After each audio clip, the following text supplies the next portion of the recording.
Recently, we made a video on how to configure VNC on Ubuntu Server 24.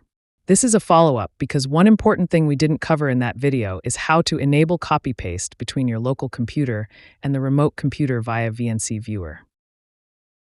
To enable copy and paste, the first thing you need to do is install the autocutsel package. Once you've installed autocutsel, add the line autocutsel -fork to the xstartup file, right before the start xfc line. Then restart the VNC server. Here I have a VNC server setup where copy and paste is disabled. So let's fix that now.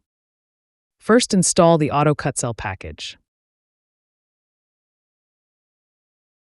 Then edit the xstartup file. Add the line autocutsel -fork right before the start xfc for line.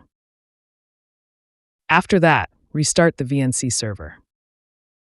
I've set up my VNC service here as a systemd unit, so I can use systemctl to restart it.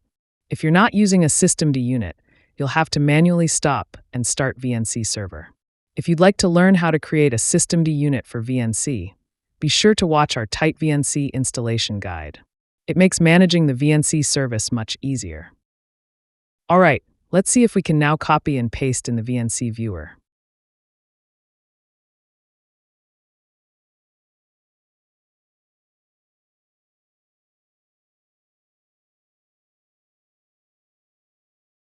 And now copy and paste works in both directions. That brings us to the end of this video. If you found it helpful, be sure to support us by subscribing to the channel.